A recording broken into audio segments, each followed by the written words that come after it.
Hi hello అండి అందరికీ నమస్తే. Secret husband part 121. ఆమె ఇబ్బంది కొట్టొచ్చినట్లు కనిపించింది. నన్ను తప్పుగా అర్థం చేసుకోకు. పల్లవి ముఖం పక్కకు తిప్పుకుంది. రాహుల్ తీక్షణమైన చూపులను ఎదుర్కోలేక ఆమెకు మాటలు రాలేదు. ఆమె ఎంత ప్రయత్నించినా రాహుల్ తన నిర్ణయం నుండి మార్చడం అసాధ్యం అనిపించింది. అదృష్టవశాత్తు చివరికి ఎలివేటర్ తలుపులు తెరుచుకున్నాయి. పల్లవి హడావిడిగా బయటికి వచ్చింది. ఆమె బయటకు అడుగు పెట్టగానే ఆమె ఫోన్ మోగింది. హర్ష నుండి పిలుపు రావడంతో ఆమె వెంటనే సమాధానం ఇచ్చింది. అవతల హర్ష ఆమె ఎక్కడుందో అడిగి వారి సమావేశం కోసం తనే వచ్చి తీసుకుంటానని చెప్పాడు. రాహుల్ ఇంకా వెళ్ళలేదని గమనించిన పల్లవి తన ఫోన్ తీసి గుసగుసలాడుతూ నేను హాస్పిటల్లో ఉన్నాను అని చెప్పింది. ఆమె పూర్తి చేయకముందే రాహుల్ ఆమెను గోడకు అదిమి పెట్టి తన చేతితో బంధించాడు. పల్లవి కళ్ళు దిగ్భ్రాంతితో పెద్దవయ్యాయి. ఆమె ప్రతిస్పందించే లోపే రాహుల్ ఆమె ఫోన్ ని లాక్కుని హర్షతో అవసరం లేదు, నేను ఆమెను తీసుకువెళ్తాను అని అన్నాడు కోపంగా. రాహుల్ ఉన్నట్టుండి కాల్ కట్ చేసేసరికి పల్లవి ఆ షాక్ నుండి ఇంకా తేరుకోలేదు. రాహుల్ చూపులతోనే చంపేసేలా పల్లవి వైపుకు కఠినంగా చూస్తూ, ఎంత మంచి యాదృచ్ఛికమో చూడు, అతడు నేను ఎక్కడికి రమ్మన్నాడో నేను కూడా అక్కడికి వెళ్దాం అనుకుంటున్నాను అన్నాడు. ఆ తర్వాత ఆమె ఊహించని విధంగా ఒక్కసారిగా ఆమెను చేతుల్లో ఎత్తుకున్నాడు. ఈ ఆకస్మిక చర్యకు పల్లవి ముఖం అతని గుండెకు తగిలి వెనక్కి వచ్చి తల్లడిల్లిపోయింది. అప్రయత్నంగా ఆమె అతని మెడ మీద చేతులు వేసింది. దారిలో వెళ్లే వాళ్ళ చూపులు తనపై పడడంతో ఇబ్బంది పడి వెంటనే చేతులు తీసి అతని సూట్ బటన్ ని పట్టుకుని, దయచేసి నన్ను కిందకి దించండి అని నెమ్మదిగా అంది. నాకు తొందరగా ఉంది, నువ్వు చాలా నెమ్మదిగా నడుస్తావు అని రాహుల్ అన్నాడు. పల్లవి ఆశ్చర్యపోయింది. మీకు తొందర ఉంటే మీ పని మీరు చూసుకోండి, నా పని నేను చూసుకుంటాను, మీరు నన్ను డ్రాప్ చేయాల్సిన అవసరం లేదు. ఆమె మాటలను పట్టించుకోకుండా రాహుల్ ఆమెను పార్కింగ్ వరకు మోసుకెళ్లి ఏ మాత్రం మర్యాద లేకుండా పక్క సీట్లో కూర్చోబెట్టి సీటు బెల్ట్ పెట్టాడు. అతనితో వెళ్లడం పల్లవికి ఏమాత్రం ఇష్టం లేదు. ఆమె తన సీటు బెల్ట్ తీసి తలుపు తీయడానికి ప్రయత్నించింది, కానీ అది లాక్ చేసి ఉంది. రాహుల్ వైపుకు తిరిగి, దయచేసి తలుపు తీస్తారా అని బ్రతిమాలింది. రాహుల్ ఆమె వైపుకు చూసి, నువ్వు డేట్కి వెళ్ళాలి కదా అని అడిగాడు. పల్లవి బదులు ఇచ్చే లోపే రాహుల్ కళ్ళు చల్లబడ్డాయి. నేను డ్రైవ్ చేస్తాను, అప్పుడు నువ్వు డేట్కి తొందరగా వెళ్ళొచ్చు అన్నాడు. అతని చల్లని ప్రవర్తన చూసి తనేదో శిక్ష అనుభవించబోతున్నాననే భావన పల్లవికి కలిగింది. ఆమె వాదించే ధైర్యం చేయలేదు. రాహుల్ ఒక చేతిని స్టీరింగ్ మీద ఉంచాడు, కానీ కారు స్టార్ట్ చేయలేదు. అతను, ఈ రోజు నేను రాకపోయి ఉంటే మన విడాకుల గురించి సుబ్రహ్మణ్యం గారికి చెప్పేద్దాం అనుకున్నావు కదా అని అడిగాడు. పల్లవి మౌనంగా ఉండిపోయింది. ఆమె పైకి చెప్పకపోయినా మనసులో అలానే అనుకుంది, చెప్పేదేమో. రాహుల్ ఎగతాళిగా నవ్వి, పల్లవి, నువ్వు మామూలు దానివి కాదు. ఇంకొక అబ్బాయితో ఉండడం కోసం సుబ్రహ్మణ్యం గారికి ఆరోగ్యం గురించి కూడా పట్టించుకోవట్లేదు నువ్వు అని అన్నాడు. అయితే రాహుల్ చెప్తున్న దానికంటే సుబ్రహ్మణ్యం గారు చాలా బాగున్నారని పల్లవికి అనిపించకుండా ఉండలేకపోయింది. ఆమె బదులిచ్చింది, సుబ్రహ్మణ్యం గారి నుండి ఈ విషయాన్ని ఎప్పటికీ దాచాలనుకుంటున్నారా? ఒకవేళ మనం విడిపోతే ఏంటని నేను అడిగినప్పుడు ఆయన ఏమాత్రం బాధపడినట్టు కనిపించలేదు. పల్లవి చెప్పే ప్రతి మాటకు రాహుల్ కళ్ళల్లో వెలుగు మసకబారుతున్నట్టు అనిపించింది. చివరికి అతను ఒక్కసారిగా పేలిపోయాడు. రాహుల్ కోపంగా కొన్ని రిపోర్ట్లను కారు సెంట్రల్ కంట్రోల్లోని కన్సోల్ మీదకి విసిరికొట్టాడు. అతను విసుగ్గా, ఇవి చూడు అన్నాడు. రాహుల్ నిరాశ కొట్టొచ్చినట్టు కనిపించింది. రిపోర్ట్లను విసిరేటప్పుడు అతను ఎంత బలం ఉపయోగించాడు అంటే 2 కాగితాలు అనన్య ముఖానికి గీసుకుపోయాయి. అది షార్ప్ గా ఉండడం వలన. కాగితం పొదునైన అంచు తగిలి ముఖంపై ఎర్రటి గీత పడడంతో పల్లవి కొద్దిగా నొప్పిగా అనిపించింది. ఆమె ఏమీ అనకపోయినా ఆ రిపోర్ట్లను తీసుకుని చదవడం మొదలుపెట్టింది. ఆ రిపోర్ట్లో గుండె గురించి ఉంది. అనేక అవయవాలు క్షీణిస్తున్నట్టు సంకేతాలు అని రాసి ఉంది. ఆమెకు అర్థం కాని చాలా వైద్య పదాలున్నాయి. కానీ సుబ్రహ్మణ్యం గారి పరిస్థితి ఏమాత్రం బాగోలేదని ఆమె గ్రహించగలిగింది. ఆమె కళ్ళల్లో నీళ్లు తిరిగాయి అవి చూసి. ఒక కన్నీటి బొట్టు కాగితంపై పడింది. ఆ కన్నీటి బొట్టుని చూసి రాహుల్ బిగుసుకుపోయాడు. అతనికి కోపం తగ్గింది. తన మాటలతో మరీ కఠినంగా ప్రవర్తించానేమోనని అతను ఆలోచించాడు. ఆ కాగితం వల్ల ఆమె ముఖంపై పడిన ఎర్రటి గీతలను చూసి రాహుల్ మనసులో చూక్కుమని ఏదో బాధ కలిగింది. ఆమె నొప్పిని తగ్గించడానికి అతను తన చేతిని చాచకుండా ఉండలేకపోయాడు. అయితే అతని చెయ్యి తన వైపుకు రావటం చూసి పల్లవి ముఖంలో భావాలు ఒక్కసారిగా మారిపోయాయి. ఆమె అతని చేతిని అడ్డు పెట్టుకుని, క్షమించండి, మనం విడాకుల గురించి నేను సుబ్రహ్మణ్యం గారికి చెప్పను అని అంది. రాహుల్ చెయ్యి గాలిలోనే ఆగిపోయింది. కదలకుండా మెదలకుండా ఆమె ముఖంలో ఉన్న భావం అర్థం ఏంటి? తను ఆమెను కొడతానని నిజంగానే అనుకుందా? తను ఎంత కోపంగా ఉన్నా ఎప్పుడూ ఆమెపై చేయి చేసుకోలేదు. తను హింసకు పాల్పోతానని ఆమె ఎలా అనుకోగలిగింది? నేను కొడతానని ఎలా అనుకుంది? ఒక్కసారిగా రాహుల్ గుండె పగిలినంత పని అయింది. తర్వాతి క్షణంలో పల్లవి, నేను ఆయనకు మన విడాకుల గురించి చెప్పనని మాటిస్తున్నాను. కానీ ఆయన ముందు మీతో అన్యోన్యంగా జంటలా నటించాలి అనుకోవట్లేదు. కాబట్టి తర్వాతసారి మనం ఆయన కలవడానికి వెళ్ళినప్పుడు ఇబ్బందికరంగా ఉండకుండా వేరు వేరు రోజుల్లో విడిగా వెళ్దాం, సరేనా అంది. కారులో ఒక భయంకరమైన నిశ్శబ్దం. రాహుల్ స్టీరింగ్ వీలుని ఎంత గట్టిగా పట్టుకున్నాడు అంటే అతని వేళ్ల కనుపులు తెల్లబడ్డాయి. అతని పెదవులు ఒక సన్నని గీతలా బిగిసిపోయాయి. అంటే ఆమె ఎంతగా తన దగ్గర ఉండకూడదు అనుకుంటుంది, అంతేనా? అకస్మాత్తుగా ఒక భయంకరమైన గర్జనతో కారు విల్లు నుండి దూసుకొచ్చిన బాణంలా ముందుకు దూసుకెళ్లింది.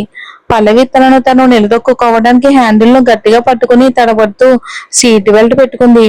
కారు అకస్మాత్తుగా కదలడంతో ఆమె ఎర్రబడిన ముఖంలోని రంగు మొత్తం పోయింది. ఆమెకి ఎంత అసౌకర్యంగా ఉంది అంటే ఆమె శ్వాస కూడా అస్తవ్యస్తంగా మారింది. దయచేసి కొంచెం నెమ్మదిగా నడపగలరా? రాహుల్ ఆమె మాటలు విననట్టుగా ఉన్నాడు. అతని చూపు ముందుకు స్థిరంగా ఉంది. చల్లని దృఢ నిశ్చయంతో కూడిన భావం అతన్ని ఆవరించింది. అయితే అతను వేగాన్ని కొద్దిగా తగ్గించాడు.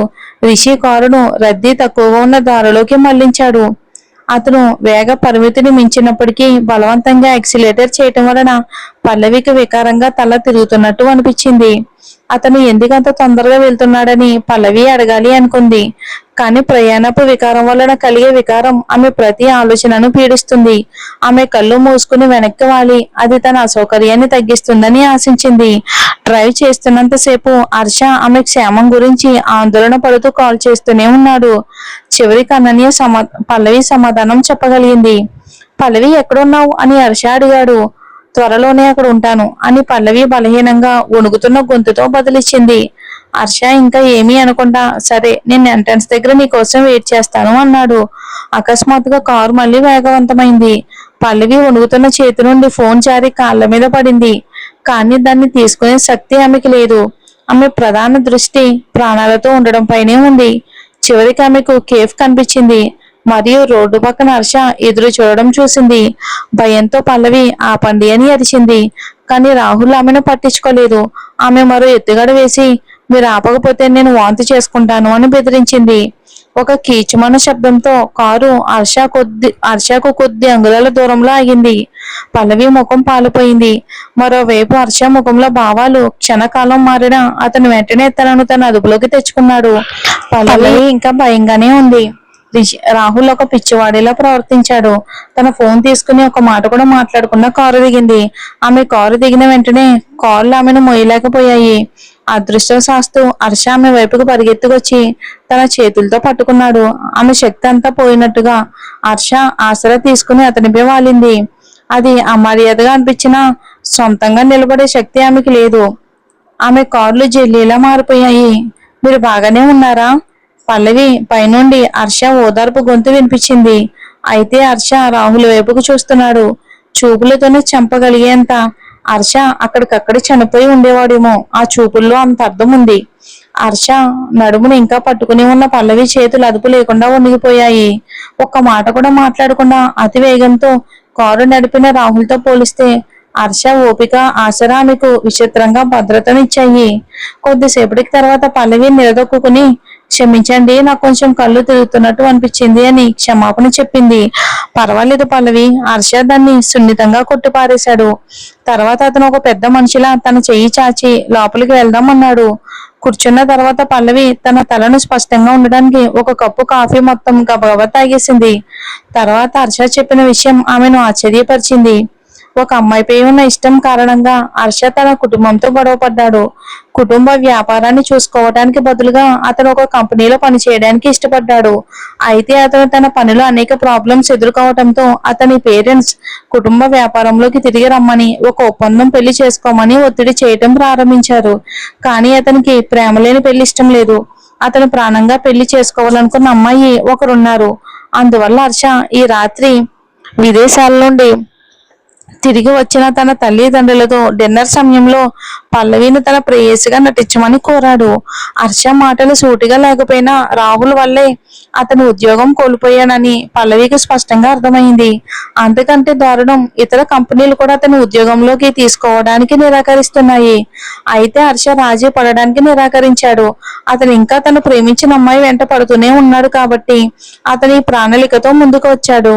ఈ దురదృష్టం తన వల్లే హర్షకు కలిగిందని పల్లవి కనిపించకుండా ఉండలేకపోయింది. ఆమెకు హర్షపై జాలి కలిగింది. ఆమె తన ఆలోచనలకు వ్యక్తపరిచే లోపే ఓరకంట కేఫ్ లోకి వస్తున్న రాహుల్ని చూసి ఆమె గుండె ఒక్క క్షణం ఆగినంత పనయింది. పల్లవి చూపు ఎటువైపు ఉందో హర్ష చూశాడు. అక్కడ రాహుల్ ఉన్నాడు. మనం వేరే చోటుకి వెళ్దామా అని అడిగాడు హర్ష. పల్లవి తల అడ్డంగా ఊపింది. అవసరం లేదు, ఇక్కడే బాగుంది. ఒకే నగరంలో ఉంటున్నప్పుడు ఏదో ఒక చోట తారసపడడం సహజమేనని, ప్రతిసారి అతన్ని తప్పించుకుని తిరగడం సాధ్యం కాదని ఆమె అంగీకరించాల్సి వచ్చింది. అంతేకాక ఇది ఒక బహిరంగ ప్రదేశం. రాహుల్ ఇక్కడ అసభ్యంగా ప్రవర్తించడని ఆమెకు నమ్మకం. అలా అనుకున్నప్పటికీ రాహుల్ తమ టేబుల్ వైపుకు రావడం చూసి ఆమె బుర్ర గందరగోళంగా ఉంది. అంతేకాదు, నడుస్తూ కూడా తననే చూస్తున్న అతని చూపులు ఆమె ఒంటికి గగురుపాటు కలిగించాయి. రాహుల్ తమ టేబుల్ వద్దకు రాగానే పల్లవిలో ఏదో ఒకటి తేల్చుకోవాలనే ఆతృత ఒక్కసారిగా పెరిగిపోయి ఉన్నట్టుండి లేచి నిలబడి అసలు ఏంటి మీ బాధ అని అరిచింది రాహుల్ మీద. ఆమె గొంతు వినబడగానే ఇక అక్కడ ఉన్న వాళ్ళంతా ఒక్కసారిగా నిశ్శబ్దంగా మారిపోయింది. అది గ్రహించిన పల్లవికి కాస్త ఇబ్బందిగా అనిపించింది. కానీ ఇదంతా ఇటు వల్ల రాహుల్ వల్ల తను పడుతున్న ఇబ్బందుల వల్లే. వాటి వల్ల తను కాస్త బాధగా మారింది. పైగా అతను ప్రాణాల మీదకు తెచ్చే వేగంతో కారు నడుపుతూ ఉండగా పక్కన కూర్చున్న భయం నుండి తను ఇంకా పూర్తిగా కోలుకోలేదు. ఆమె వైపుకు రాహుల్ ఎలాంటి భావం లేకుండా చూశాడు. అతడు కోపంగా ఉన్నాడా లేక తెలియక పల్లవి మరింత ఇబ్బంది పడింది. మరుక్షణమే ఒక అమ్మాయి ముందుకు పరిగెత్తుకొచ్చి ఉత్సాహంగా రాహుల్ చేతిని పట్టుకుని రాహుల్ అని ప్రేమగా పిలిచింది. పల్లవి ఆశ్చర్యపోయింది. అయితే రాహుల్ చెప్పింది నిజమే అన్నమాట. అతనికి నిజంగానే ఇక్కడ అపాయింట్మెంట్ ఉంది. కేవలం ఒక డేట్ కోసం అతను ఈ రోజు బట్టల మీద ఇంత శ్రద్ధ పెట్టాడు. ఆ అమ్మాయి పల్లవి వైపుకు ఒక చూపు చూసింది. ఇందాక నువ్వు అన్న మాటకు అర్థం ఏంటి అని మర్యాదగా అడిగింది. పల్లవి మరింత ఆశ్చర్యపోయింది. చౌదరి కుటుంబం యొక్క ఏకైక కుమార్తెగా ఐశ్వర్య ఎప్పుడు గారాబంగానే పెరిగింది. పల్లవి మౌనంగా ఉండటంతో ఆమెకు మరింత కోపం వచ్చింది. ఆమె గెడ్డం పైకెత్తి నిన్నే అడుగుతున్నా అని కఠినంగా అంది. హర్ష పల్లవిను తన వెనక్కి లాగి ఆమెకు సహాయం చేస్తూ క్షమించండి, తను ఇందాక నాతో కోపంగా ఉంది అన్నాడు. పల్లవి హర్ష గొడవ పడుతున్న ప్రేమికులని ఐశ్వర్య కనుబొమ్మలు ముడిచి ఆ విషయాన్ని వదిలేసింది. రాహుల్ కళ్ళు హర్ష పట్టుకున్న పల్లవి చేతి మీద పడ్డాయి. అతను కనుబొమ్మలు ముడిచి పల్లవి వైపుకు చూస్తూ నీ గురించి నువ్వే ఎక్కువ ఊహించుకుంటున్నావు అని నిర్లక్ష్యంగా అన్నాడు. అతని మాటల్లోని వెటకారం అక్కడున్న వారికి అర్థం కాకపోలేదు. ఒక్క క్షణంలో చుట్టూ ఉన్న జనం చూపులన్నీ వారిపైనే పడ్డాయి. వాళ్ళు తన మనసులోని రకరకాలుగా ఊహించుకోవటం అయితే మొదలు పెట్టేశారు. పల్లవి దొంగచాటుగా జనాన్ని చూసింది. ఆమె ముఖం పాలిపోయింది. పెదవులు బిగించి నెమ్మదిగా క్షమించండి అంది. పల్లవి పాలిపోయిన ముఖం చూడగానే రాహుల్ మనసు మెత్తబడింది. అతని కోపం కొద్దిగా తగ్గింది. అతను వెనక్కి తిరిగి వెళ్ళిపోవడానికి సిద్ధమయ్యాడు. అయితే వాళ్ళ మాటలను బట్టి రాహుల్ కి పల్లవి తెలుసని గ్రహించిన ఐశ్వర్య పల్లవిని అంత తేలిగ్గా వదలడానికి ఇష్టపడలేదు. ఐశ్వర్య పల్లవిని పైనుండి కింద వరకు చూసి పల్లవి నిజంగా చాలా అందంగా ఉందని గ్రహించింది. ఇప్పటి ఇంటర్నెట్ సెలబ్రిటీలా కాకుండా పల్లవిలో ఒక ప్రత్యేకమైన ఆకర్షణ ఉంది. అది చూసిన వాళ్ళని వెంటనే ఆకట్టుకుంటుంది. కాబట్టి ఆమె నీటితో నిండిన గుండ్రని కళ్ళు ఎంత ఆకర్షణీయంగా ఉన్నాయి అంటే వాటిని చూసిన ఎవరైనా సరే మైమర్చిపోవాల్సిందే. పల్లవి అందాన్ని చూసి అసూయపడిన ఐశ్వర్య మనసులోనే ఆమెపై శత్రుత్వం పెంచుకుంది. ఐశ్వర్య పల్లవిని చూస్తున్న కొద్దీ ఆమెకు కోపం పెరిగింది. ఎందుకు అంత నెమ్మదిగా మాట్లాడుతున్నావు? నీకు నువ్వే క్షమాపణ చెప్పుకుంటున్నావా అని అరిచింది. ఐశ్వర్య మాటలు వినగానే పల్లవి గుండె చెల్లుమంది. ఆమె ముఖం మరింత పాలిపోయింది. రాహుల్ తనను అలా చూడకపోయి ఉంటే తను అతన్ని అపార్థం చేసుకుని ఉండేదే కాదు. అతను స్పష్టంగా తనను తప్పుదావ పట్టించాడు. ఐశ్వర్య ఇంకా పల్లవి వైపుగా చూస్తూ క్షమాపణ చెప్తున్నావా లేదా అని నిలదీసింది. అవును, నేను నా గురించి నేనే ఎక్కువ ఊహించుకుంటున్నాను కాబట్టి రాహుల్ గారు నన్ను క్షమించండి అని క్షమాపణ చెప్పింది. మరి ఐశ్వర్య, రాహుల్, ఇటు హర్ష, పల్లవి చూద్దాం.